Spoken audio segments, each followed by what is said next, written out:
Je vous le disais, en titre, après la mort d'une femme de 73 ans dans le hall du CHU de Reims mardi dernier, après 2 heures et demie d'attente sans voir de médecin.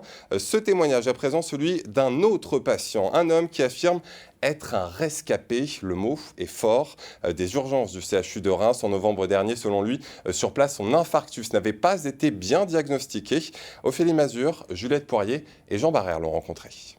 Derrière ces fenêtres, aux confins du quartier Croix-Rouge, la douleur physique et psychologique d'un homme. Abderrahmane Koulamala, 63 ans, se considère aujourd'hui comme un miraculé. Le 12 novembre dernier, il arrive aux urgences de Reims avec une violente douleur au thorax. Le SAMU vient de procéder à un premier électrocardiogramme. J'avais une douleur intense et on me dit non, on ne peut rien faire si on n'a pas les résultats d'examen.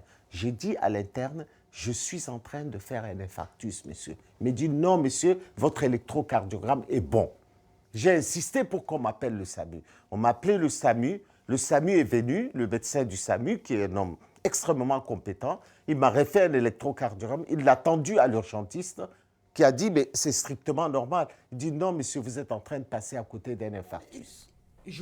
Entre son arrivée aux urgences et le diagnostic d'infarctus, 3 heures perdues, selon lui, 3 heures qui auraient pu lui coûter la vie. Je pense souvent à ces 3 heures. Comment on peut laisser quelqu'un avec une telle douleur comme ça pendant 3 heures? Je disais à mon fils, je ne me sens pas bien, donne-moi un bic et une feuille que je te laisse des consignes. Je n'ai pas pu écrire. Je n'ai pas pu écrire, madame.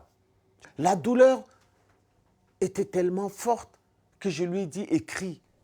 4 mois tout juste après, Abderrahmane Koulamala assure souffrir encore de séquelles. S'il témoigne aujourd'hui, ce n'est pas pour enfoncer le personnel des hôpitaux, assure-t-il, mais bien pour faire bouger les lignes. À l'heure des charges, peut-être qu'ils sont débordés. Mais ça, ce n'est pas trop mon problème. Mon problème, c'est que quand je suis dans une situation comme ça, c'est la qualité de soins que j'attends. La prise en charge d'une douleur comme ça, une douleur, la personne, elle se torture de douleur. Et je ne faisais pas manifestement la comédie, puisque les infirmières venaient me caresser la main pour me dire « ça ira, monsieur ». Mais non, ça n'ira pas. J'ai trop mal. J'étais persuadé de ne pas m'en sortir ce jour-là.